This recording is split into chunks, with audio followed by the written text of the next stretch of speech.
आहे पुण्यातल्या राड्याची। पुण्याच्या शनिवार वाड्यामध्ये नमाज पठण करण्यात आल्याचा व्हिडिओ सोशल मीडियावर व्हायरल झाला आणि त्यानंतर राजकारण तापलंय। व्हायरल व्हिडिओ नंतर पतित पावन संघटनेने आक्रमक पवित्रा घेत शनिवार वाड्यामध्ये जाऊन निषेध आंदोलन केलं। तसं शनिवार वाड्यातील जागा गोमूत्र शिंपडून शुद्ध केली। भाजपच्या खासदार मेधा कुलकर्णी देखील या आंदोलनात सहभागी झाल्या होत्या। सर्व आंदोलकांनी शनिवार वाड्यामध्ये जाऊन घोषणाबाजी देखील केली। यावेळी आक्रमक झालेल्या काही आंदोलकांनी शनिवार वाड्याबाहेर असलेल्या मजारीवर जाऊन भगवा झेंडा लावला। आंदोलनावेळी पोलीस देखील मोठ्या संख्येने उपस्थित होते। दरम्यान आठवड्याभरामध्ये मजार हटवा असा इशारा मेधा कुलकर्णींनी यावेळी प्रशासनाला दिला।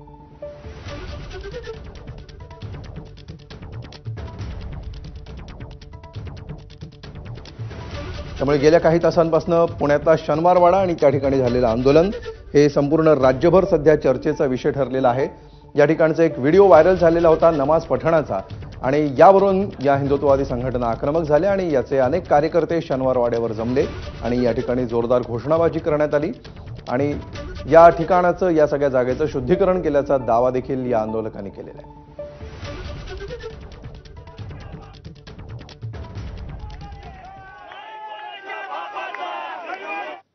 तर शनिवार वाड्यात झालेला हा वाद नेमका काय आहे पाहूया।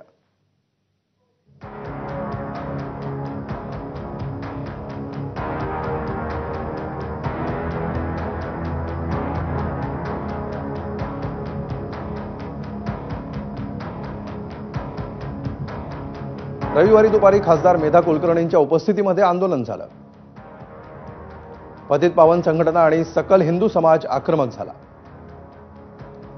कार्यकर्त्यांकडून नमाज पठण झालेल्या ठिकाणी शुद्धीकरण करण्यात आलं। खासदार मेधा कुलकर्णी यांच्याकडून शिववंदना देखील करण्यात आली। नमाज पठण करणाऱ्यांवर गुन्हा दाखल करण्याची मागणी देखील कार्यकर्त्यांनी केली। शनिवारवाडा परिसरातील दर्ग्याचा बोर्ड काढण्याची पतित पावन संघटनेने मागणी केली।